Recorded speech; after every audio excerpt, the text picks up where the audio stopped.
তো আল্লাহ বললেন, আফালা ইয়ানজুরুনা ইলাল ইবিলি কাইফা খুলিকাত, উটকে কিভাবে আমি তৈরি করলাম এটা একটু দেখতে পারে না ওরা? আরে উটের দিকে তাকালেই তো ওরা উটের মালিক আমি আল্লাহরে খুঁজে পাবে।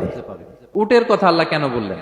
উট হচ্ছে এমন আজীব একটা প্রাণী যেটা প্রাণী বিজ্ঞানীদেরকে হয়রান করে দিয়েছে।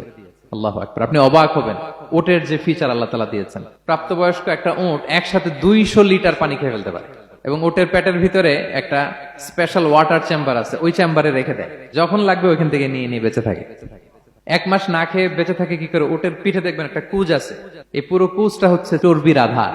ওটের যখন খাবার থাকে না মরুভূমিতে, মাসের পর মাস যখন চলে, ওই চর্বি থেকে এনার্জি নিয়ে সে মরুভূমিতে চলে, সে না খেয়েও বাঁচতে পারে। আমাদের চোখের মধ্যে যেমনি একটা পাপড়ি, এরকম এক পাপড়ি দিয়ে উটকে আল্লাহ বানায় নাই, ডবল লেয়ারের পাপড়ি দিয়েছে। কারণ মরুভূমির মধ্যে চলতে পথে লু হাওয়া থাকবে, মরুভূমির সাইমুম, বালুর ঝড়, এই ঝড় মোকাবেলার জন্য, লু হাওয়া মোকাবেলার জন্য ডবল লেয়ারের চোখের পর্দা।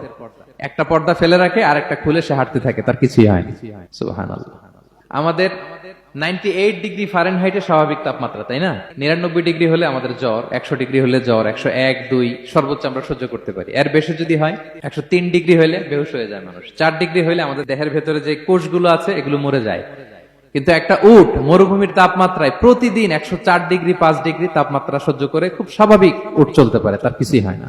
এবং মরুভূমির মধ্যে যে ক্যাকটাস আছে, গুলমলতা, বড় বড় কাঁটা জাতীয় গাছ, যেই কাঁটা পৃথিবীর কোনো প্রাণী খেতে পারবে না, কিন্তু একটা উট অনায়াসে খেয়ে ফেলতে পারে।